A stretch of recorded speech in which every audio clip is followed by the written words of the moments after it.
As one of the head knights of the Round Table, serving the mythical King Arthur, Gawain likely needs no introduction. True to his reputation, this saber servant is loyal and brave, and with his sister sword to King Arthur's, Excalibur Galantine, he has incredibly fierce power to boot. Let's take a dive into what he can do and see how brightly he shines in Fate Extella Link's cast.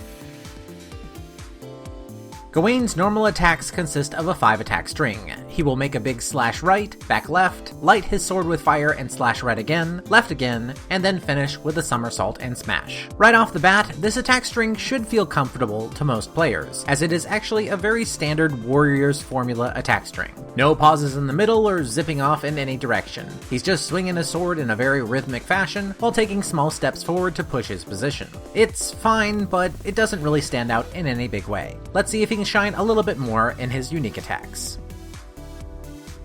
For his C1 heavy attack, Gawain will thrust his sword right in front of him hard. Even though he is doing a thrust, in reality your hitbox is massive, hitting enemies far to the side of Gawain as well. On top of doing its damage, this will send any enemy it hits flying back, so its primary job is that of giving you space when you need it, without having to try to build towards any larger attacks or waste a skill. Next up, it's time for the standard juggler, and for Gawain, he will just stand still and swing his blade up while keeping himself on the ground. These types of C2s are mainly used for juggling specific targets by immediately attacking your midair enemies with something bigger, or just keeping them up for as long as they allow with further C2s. For his C3, Gawain will do a dash forward before making a massive slash with the sword. This gives you a bit of a leeway to use this before an enemy gets to you, or to chase after someone after another attack of yours sent them flying. The hitbox is big enough and the dash small enough that you will likely hit any enemy in your vicinity once you start using it. Next up, Gawain will do another version of his C1, using the very power of the sun in his attack. In truth, this attack and his C1 have the same damage, and also serve the same function, damaging and pushing back your enemies. For his final unique attack, he will do a series of slashes, between 2 and 6 depending on how long you continue pressing the button,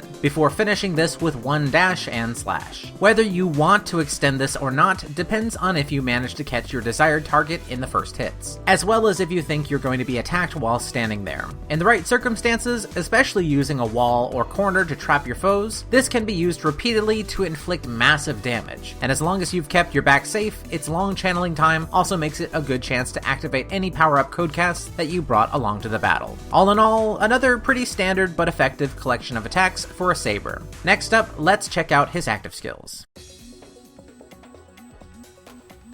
In this section, I will first give a rundown of each skill alongside its own description, before giving my overall analysis and suggestions for your own skill builds. 1. Explosion. Stab your sword into the ground and cause explosions all around you. 2. Fire Strike. Slam the sword into the ground, sending a seismic shockwave forward. 3. Blade of Loyalty. Rush forward and perform a sweeping attack along one continuous line.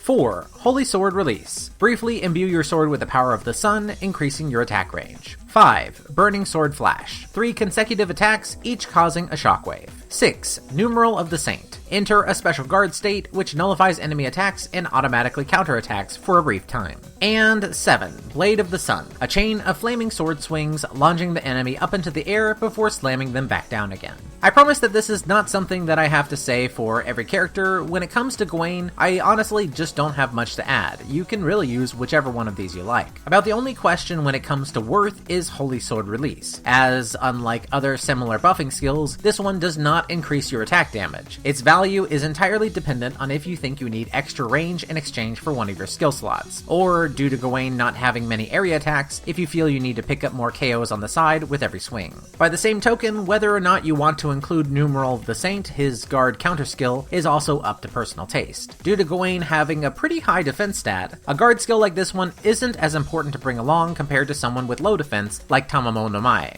If you know how to time these, they can be good aggressive skills to keep in your pocket, especially against the annoying giant charging aggressors. But in the same spot, you could put one of his great attack skills, which are likely to keep using in all situations and likely get a lot more value out of. When it comes to those attack skills, you definitely want to bring along either Fire Strike or Blade of the Sun. Or if you're like me, just bring along both, because they're both great. With a selection as solid as this one, it really is hard to go wrong here.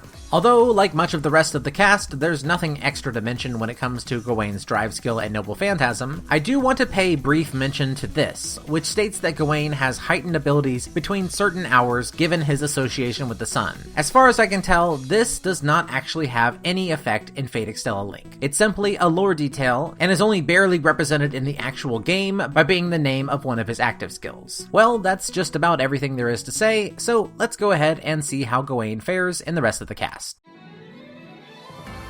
There may not be any other character on this roster that so quintessentially represents the neutral baseline for what a Warriors type character should be able to do. Gawain has about as straightforward a playstyle as I have ever seen before, and although what he can do is a bit bog standard, this doesn't take away from its simple effectiveness. Sometimes the easiest solution is the best solution, and what Gawain offers is sheer pragmatic utility. Quite simply, this is a character that it's hard to feel like you're not playing correctly, as it's almost impossible to go wrong with him as long as you keep on swinging that sword. That being said, ironically, this Knight of the Sun is lacking a bit for some kind of feature that would make him shine brighter than a lot of the other average to above average picks in this cast. Maybe with faster area damage or more beneficial active skills like a better buff or stun skill, he could probably place higher, but as he is, I think of Gawain more as an average to just slightly above average pick. Sometimes you just want to hit the enemy with your giant sword, and it doesn't have to get any more complicated than that. There he is. Where? There. What, behind the rabbit? There is the rabbit. You silly sod! Go on, chop his head off.